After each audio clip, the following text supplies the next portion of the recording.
bumi akan diganti bumi yang lain. Ya. Langit pun akan diganti dengan yang langit yang lain. Nah, ini dipikir buminya hancur. Nah, itu. Ya. Padahal ayat itu tidak mengatakan bumi diganti bumi yang baru. Tapi yang lain suasananya. Ya.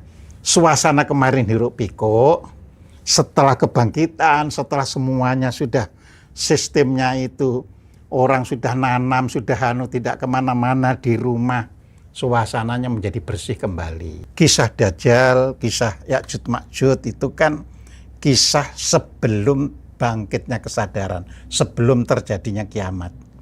Ya saat ini banyak Dajjal, banyak orang berani menghukum orang tidak salah, ya kan?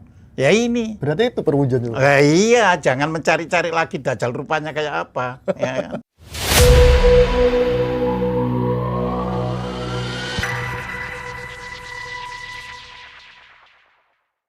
Assalamualaikum, Rahayu Pak Kojim. Rahayu. Sehat? Alhamdulillah, sehat walafiat. Alhamdulillah. Iya Pak Kojim, kita langsung aja ya. Saya kan dari kecil itu selalu disuguhi atau didoktrin Pak Kojim tentang adanya kiamat. Dan kiamat itu diceritakan sangat menyeramkan. Misal, dunia ini akan hancur, semua akan musnah. Nah, menurut pandangan kacamata Pak Kojim ini, kiamat itu sebenarnya seperti apa Pak Kojim? Iya, jadi begini Mas ya. Sama sebenarnya. Ketika saya kecil juga sudah didoktrin seperti itu, apalagi ngajinya itu masih di tingkat SD ya, sampai SMP, bahkan sampai universitas pun akhirnya ya tetap berupa doktrin ya. Tapi sebenarnya kalau kita memahami kata kiamat itu sendiri kan dari kata qoma yakumu ya, kiamah ya. Jadi itu artinya kan berdiri ya, istilahnya itu tegak berdiri ya, itu arti kiamat, atau bangun ya, bangkit ya, itu sebenarnya kiamat. Nah, seandainya ya dipahami itu bumi hancur ya tidak ada gunanya, karena kan orang nggak akan pernah bisa menyaksikan kiamat datang, kan nggak bisa. Iya. Nah, kan di Al-Quran itu dikatakan kan kalau kiamat itu seperti memuntahkan bumi memuntahkan isinya, terus gunung-gunung meletus ya nggak ada orang hidup. Lah siapa itu yang istilahnya itu menyaksikan? Namanya diberikan, diajarkan, disampaikan, itu tentunya mengandung suatu yang harus diingat, harus diperhatikan. Jadi kejadiannya itu yang harus diperhatikan. Nah, kalau kita rajin membaca dari awal ya, semua yang berkaitan dengan kata kiamat, ternyata ya tidak berupa kehancuran alam semesta. Ya karena apa? Misalnya di surat Al-Imran ya kan, ayat 191 di situ kan dikatakan bahwa Tuhan itu menciptakan langit dan bumi itu tidak sia-sia. Ya, jadi kalau sudah dibangun baik-baik terus ya sia-sia kan? Ya. Iya. Dan lagi siapa yang bisa membuktikan kalau kiamat itu hancur? Karena apa? Bumi itu sendiri umurnya sekarang itu sudah 4,56 miliar tahun. Ya. Kalau dari Nabi bercerita itu sekarang ini sudah 1.400 tahun. Ya, itu kalau kita menghitung secara waktu. Ya. Nah, sedangkan kalau menurut ilmu pengetahuan ya, itu bumi itu baru ya tidak bisa dihuni manusia ya. Jadi bukan meledak loh ya, tapi tidak bisa dihuni manusia karena apa? Kan ini kan panas itu semakin tinggi, sehingga suhu itu tidak bisa membuat makhluk hidup itu bisa bertahan. Apa ada contohnya? Ada sekarang itu, misalnya Mars, Venus itu sudah nggak bertahan. Ya dulu sama itu juga dihuni makhluk hidup, tapi karena sudah terlalu panas jadi nggak bertahan. Nah itu pun butuh 2 miliar tahun lagi. Ya. Oke. Kalau begitu mengapa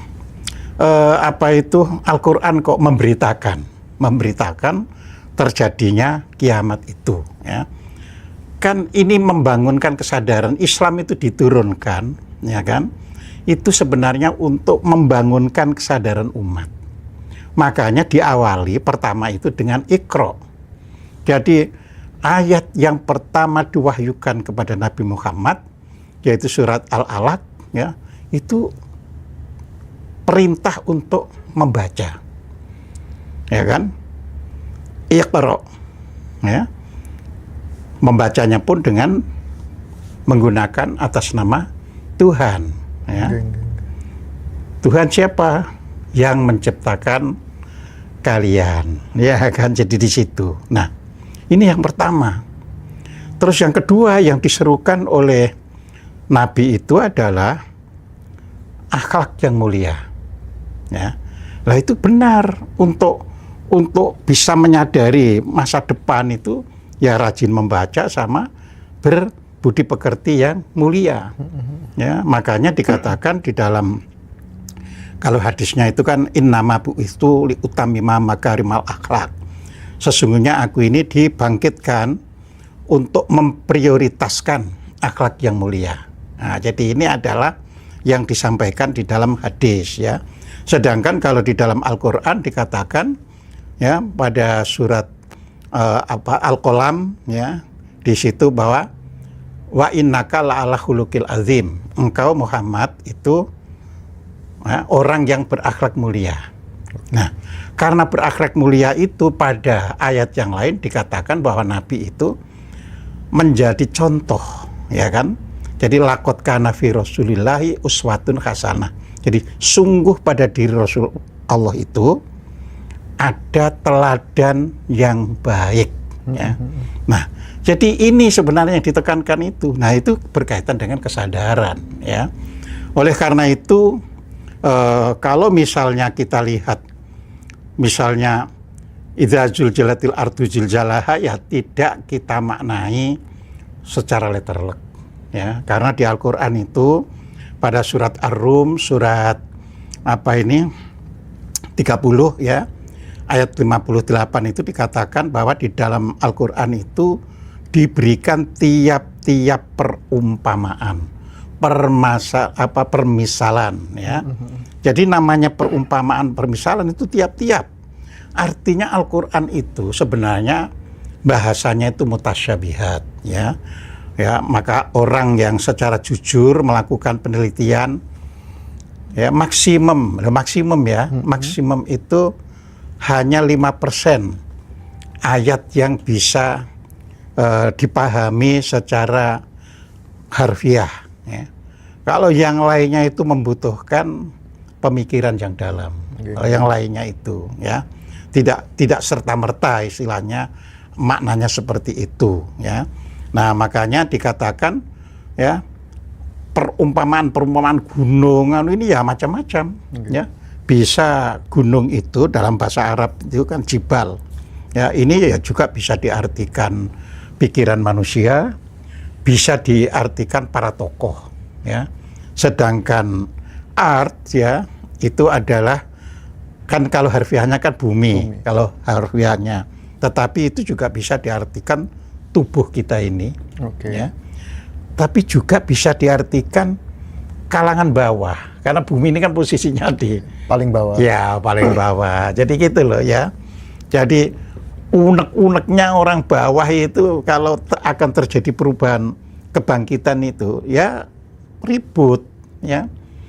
Contoh misalnya, ya, kalau kita tanya dengan jujur, ya, kapan sih bangkitnya Jepang, bangkitnya bangsa Barat itu kan setelah Perang Dunia II.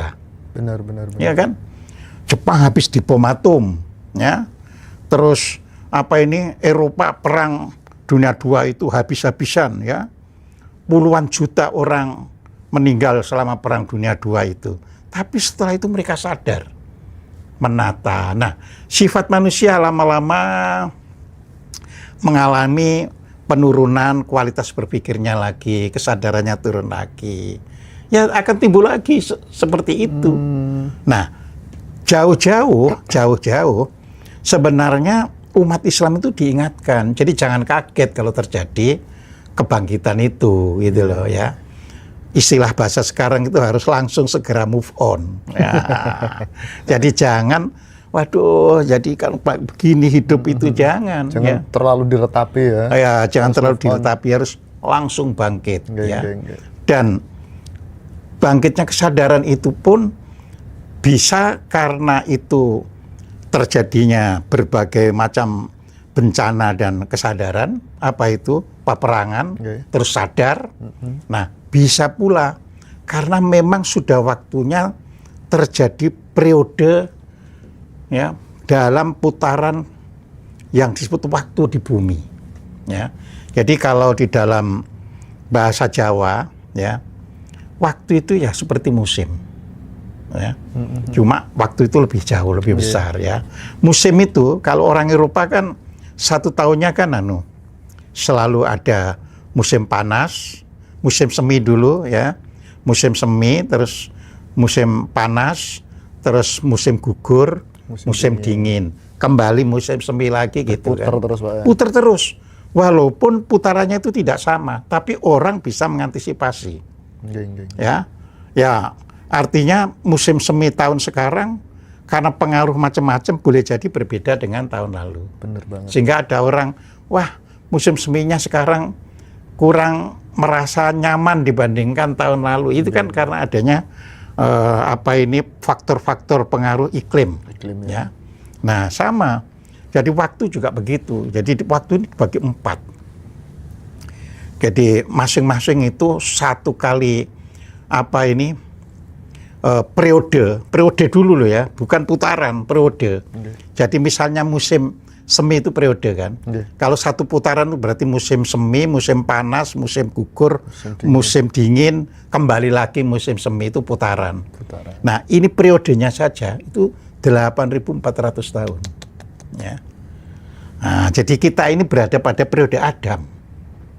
Jadi kalau menurut perhitungan Jawa ya akan ganti waktu itu, periodenya itu adalah kira-kira 300 tahunan lagi. Masih 300 tahunan Masih lagi. 300 tahunan Masih lagi. lama berarti, Pak. Ya, sebenarnya nggak lama untuk skala waktu ya. Contohnya Majapahit runtuh aja sekarang sudah 500 tahun. Iya, ya. Jadi sebenarnya nggak lama. Cuma kan manusia itu kalau bisa melihat perubahan itu akan selalu bisa mengantisipasi supaya kehidupannya itu nyaman, enak, ya, bisa mengabdi yang bagus dalam kehidupan. Nah, apa saja satu siklus itu, jadi satu periodenya 8.400 tahun, ya, ada 4 periode. Nah, berarti 33.600 tahun itu satu putaran zaman. Satu putaran. Satu putaran zaman. 3.000 sekian tadi. Iya. 33.600 tahun. Ini itu baru satu putaran zaman ya. Nah, periode ini kita ini orang semua mengatakan ini zaman Kali Yuga. Artinya kalau gitu sudah musim dingin, jadi mau musim semi. Ya. Nah, jadi musim dingin. Jadi Kali Yuga, kali itu adalah zaman, Yuga itu zaman, kali itu penuh kebobrokan. Ya. Nah, ini kan kebobrokan perang-perang itu ya di era sekarang ini istilahnya. Nah, ini berarti 300 tahun itu istilahnya kan musim pun tidak, misalnya antara musim dingin ke semi kan tidak. Musim dingin hari ini besok langsung musim semi kan tidak. Ada space ya. Nah, ada space ya kan. Jadi kalau 300 tahun dari 8.400 tahun itu kan juga kecil ya. Hanya berapa persen itu. Ya, kalau 10%-nya dari 8.400 itu 840. Berarti hanya 3%. 3% lagi. Iya, 3%. Mungkin nggak isu-isu perang dunia yang sekarang lagi gencar itu akan dimulainya mulai sekarang ini? Iya. Terus nanti kan bangkit kesadaran kan. Nah, sekarang ini kan generasi Gen Z ya. Generasi Gen Alpha itu kan pola pikirnya sudah beda dengan kita. Iya.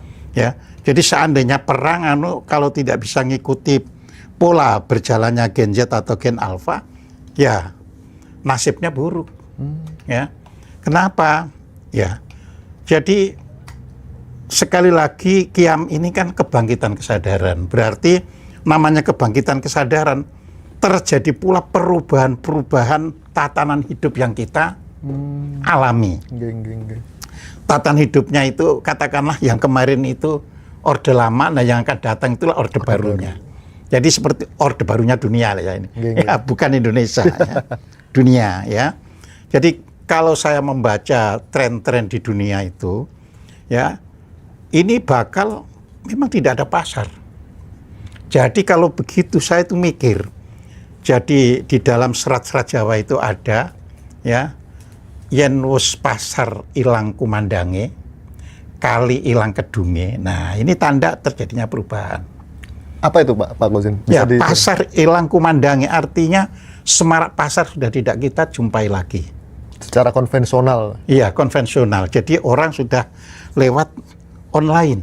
Pakai jempol aja sudah datang kayak tadi kita betul. Pakai jempol sudah datang.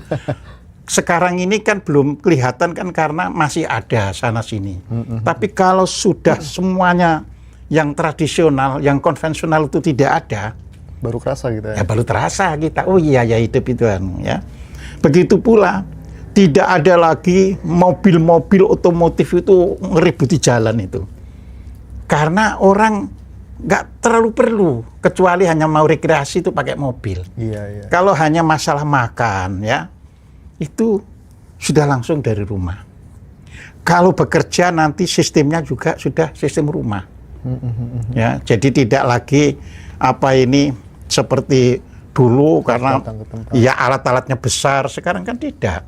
Cukup daring dari rumah. Iya, daring dari rumah. Kenapa? Misalnya, kan tadi kan mobil-mobil kan sudah tidak ini. Berarti kan semuanya alat kan canggih-canggih. Benar Pak. Nah begitu alat-alat itu canggih, kan orang-orang yang memiliki kemampuan untuk membuat chip dan sebagainya kan cuma di rumahnya masing-masing. Benar banget. Itu nanti tinggal kontak. Ya, kontak ke mana? Ya, ke perusahaan koordinasinya, koordinatornya. Sudah jadian pesanan ini. Nah, nanti sedikit orang juga yang bekerja di pabriknya itu. Iya. Sehingga kan nggak perlu lagi mobil wirawiri. Nah, sekarang ini pabrik kan masih harus banyak orang. Iya. Ya. Jadi ini pengalaman saya Mas ya, ketika bekerja di perusahaan asing ya.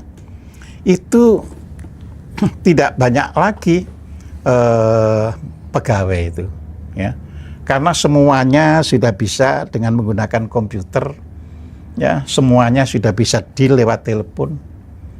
Ya, jadi orang itu tidak butuh banyak. Ya. Terus sistem robot ya, ketika saya meninjau langsung pabriknya itu sudah sistem robot ya. Jadi orang yang dibutuhkan siapa? Yang jalankan robot. Berarti bener dong ya. Serat yang dilantunkan leluhur kita. Betul. Pasar hilang komandange ya, kali hilang kedunge. Ya, artinya kali-kali itu ya menjadi sudah rata karena kan orang sudah tidak lagi fokus ya kepada kali yang harus dilewati, ini kan sudah tidak. Kan jarang kan nanti yang lewat-lewat gitu. Kalau sudah mobil jarang orang tidak perlu ke pasar. Tajam berarti. Iya. Intuisi leluhur kita. Ya, terus untuk online pun tidak seperti sekarang. Karena semua bisa pakai drone. Oh iya. Ya, jadi sudah bensin sudah nggak dibutuhkan. Benar.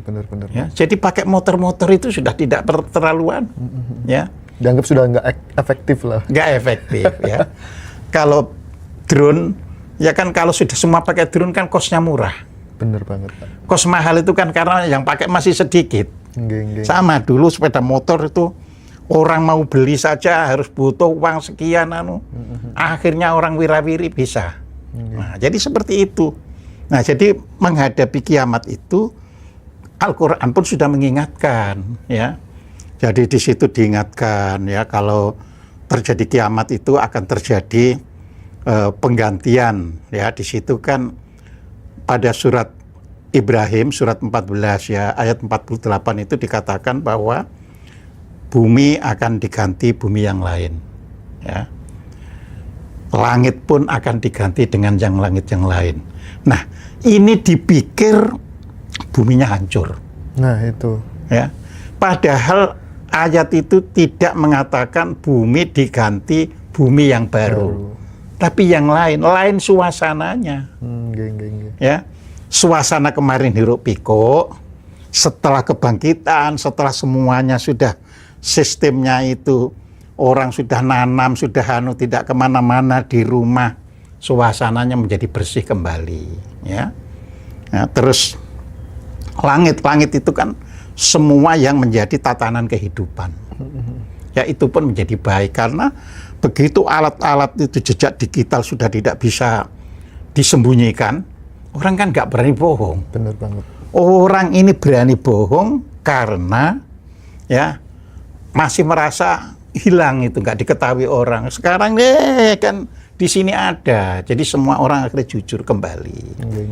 Nah, itulah yang disebut zaman baru, ya. Lalu dikatakan dan semua manusia hadir di hadapan Tuhannya. Ya, hadir di hadapan Tuhannya itu apa? Manusia itu sudah berbuat sesuai dengan perintah Tuhan, tidak neko-neko lagi.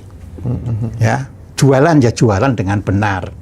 Ya, karena sudah di hadapanmu itu Tuhan loh. Nah, jadi di situ. Kalau sekarang kan orang tahu ada Tuhan tapi kan nggak merasa dekat. Iya. Nah, inilah pentingnya kita memahami kiamat dengan pemikiran yang ke depan. Jadi bukan lagi bayangkan bumi hancur, hancur. Ya. Ada yang serem-serem lagi. Lah iya tuh. Di surat At-Takwir ya, itu dikatakan ya, maka dikumpulkanlah binatang-binatang itu. Lah kalau hancur kapan mengumpulkannya? Artinya orang bisa menikmati misalnya ke kebun binatang, ya kan? Ya itu tadi kan nggak perlu lagi perlu beli mobil sendirian, cukup naik transport umum yang bersih. Ayo naik menuju kebun binatang. Jadi seperti itu, hewan-hewan buas dikumpulkan.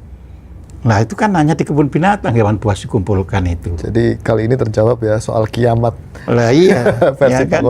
Dan semua diberitakan, kan itu tadi semua ini sudah sistemnya, orang aja setiap hari disuguhi berita. Iya. Ya, sekarang ada hoax, ada macam-macam itu tadi karena belum semuanya.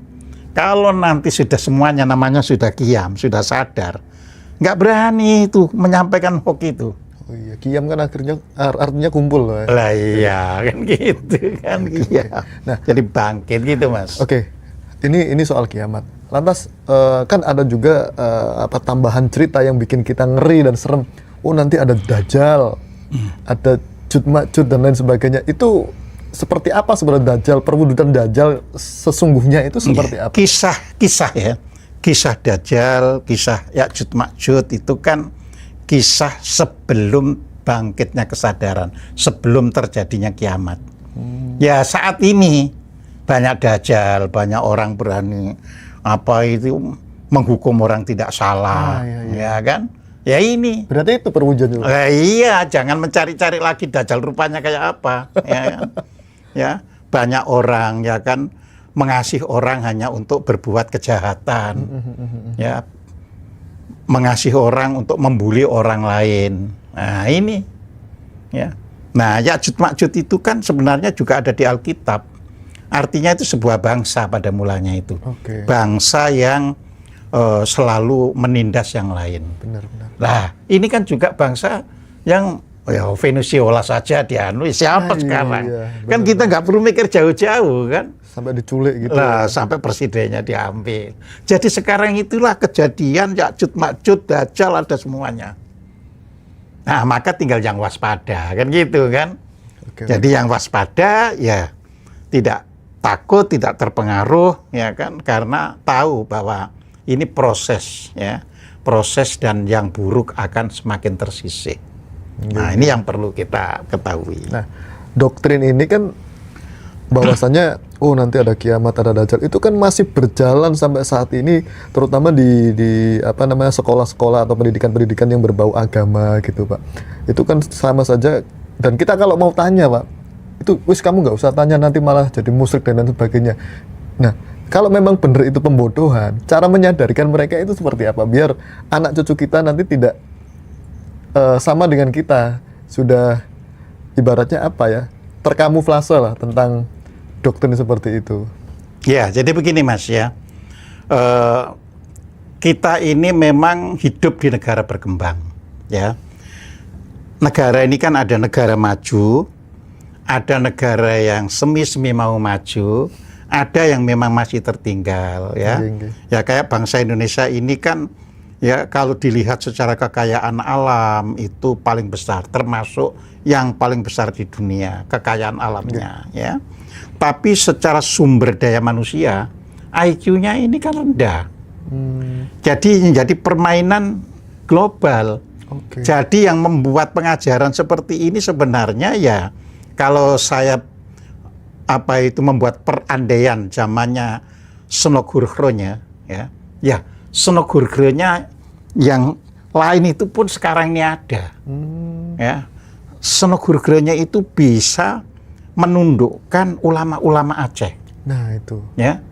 Nah, jadi kalau hanya orang hafal Al-Quran, orang meyakinkan orang sehingga menjadi fanatik, itu sebenarnya pekerjaannya, yaitu pekerjaannya Dajjal tadi.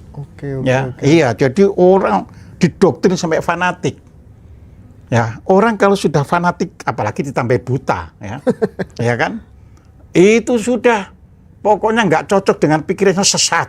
Nah itu, ya? Kafir, ya kan, nggak cocok. Padahal kalau orang gitu, itu ngaji Islam, mengatakan saudaranya kafir itu, sesungguhnya dia yang kafir. Kebalikannya ya? Kebalikannya. Jadi kalau di dalam hadis-hadis itu, dan barang siapa yang mengatakan kafir kepada saudaranya, maka sesungguhnya dia yang kafir. Ya? Al-Quran itu sudah menyatakan, hanya Tuhanmu yang mengetahui siapa yang sesat. Jadi nggak ada orang yang mengatakan tahu sesat orang lain itu. Ya. Nah, tapi kan karena itu tadi diajari ya, kalau nggak gini itu sesat dan sebagainya. Iya. Orang itu celetuan di TikTok, di YouTube, dia ini sesat. Lo lupa dia, yang tahu sesat itu hanya Allah. Berarti ini kan posisi Allah sudah diganti oleh posisi netizen itu. Kalau yang netizen loh ya, netizen yang fanatik loh ya. Kalau tapi saya percaya netizen sekarang itu jauh lebih banyak yang cerdas daripada yang masih dan berpikir secara rasional. Iya, berpikir secara rasional ya. Cuma kan masih ada netizen-netizen yang terdoktrin ya. Terdogma sehingga dia tidak ngerti bahwa yang tahu sesat itu hanya Allah Subhanahu wa taala. Ya. Kalau orang itu orang Jawa, orang Kejawen misalnya, sing ngerti sesat apa ora, yang mengerti seseorang itu tersesat atau tidak itu Gusti yang akarya jagat, yang menciptakan alam semesta. Orang nggak ada yang tahu. Ya. Kalau ada orang ya sudah sampai makomnya itu tahu sesat, malah nggak mengatakan orang itu sesat, dikandani, diberitahu, sini ya, kamu saya beritahu ya supaya tidak keliru jalanmu ini. Bukan kok langsung dijudge. Oh bukan. Kan orang yang sudah ilmunya tinggi itu, begitu mengetahui orang itu mau terjerumus, kan ditolong. Jadi bukan dijelomprongkan, ya, tapi ditolong. Jadi kalau ada orang yang sesat itu kan jelomprong. Benar. Nah itu tadi makanya barang siapa yang mengatakan kafir, sesungguhnya dia yang kafir. Siapa yang berani mengatakan saudaranya sesat ya, dia yang sesat. Nah ini yang harus disadari, gitu loh. Keren.